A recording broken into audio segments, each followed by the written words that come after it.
काढणार का?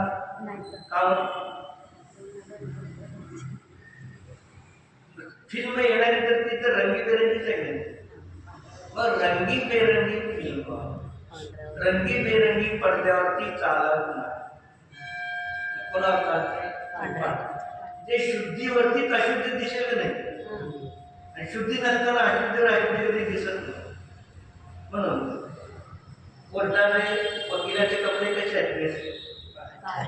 वरचा काळा किती पण टाका त्याच्यावर. मुस्लिमचे कपडे काळे किती टाका, काय लागत नाही, गवच बसत नाही ना. मग तसं ते पांढरा पडदा शुद्ध आहे तिथं, पण त्याच्यावर फिल्म चाललेली आहे. मग तो राजाचं युद्ध झालं, पुष्कळ सैनिक मेले, रक्त वाहलं.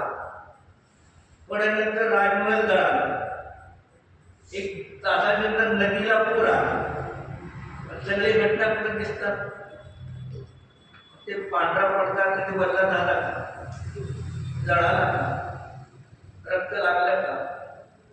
कशाचं तर नाही. तसं आपला कारण परमात्मा अनादि अनंत शुद्ध निर्मल आहे. राग द्वेषातील पर्याय परिणमत आहे, पण ते असताना सुद्धा मी त्यावर होऊ शकत नाही. पर्यायामध्ये आहे, पर्यायामध्ये रागद्वेषातील परिणाम आहे, पर्यायामध्ये शुद्धी आणायची आहे. द्रव्याला शुद्ध करायचं नाही. पर्यायामध्ये अशुद्धी आहे, शुद्धी करायची आहे. पण पर्यायाकडे लक्ष करून पर्यायामध्ये शुद्धी येत नाही. द्रव्याकडे लक्ष करून द्रव्यामध्ये शुद्धी येते, हे श्रद्धा ठेवा. आणि पर्यायामध्ये यथाशक्ती रागद्वेष नष्ट करण्याचा पुरुषार्थ करा पर्यायामध्ये, आणि द्रव्यामध्ये रागद्वेष तिथे नाहीच. मग अशा प्रकारे ते सांगितले की आता मी आता विद्यमान आहे.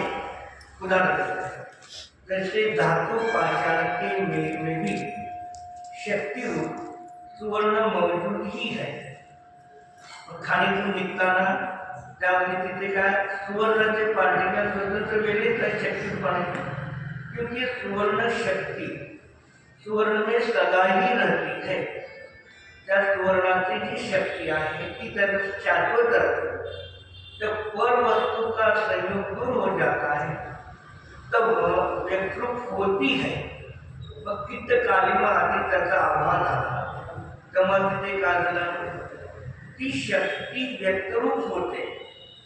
निमित्ताच्या अपेक्षेने कित्त कालिमा नष्ट झाली, म्हणून शुद्ध सुवर्ण झालं.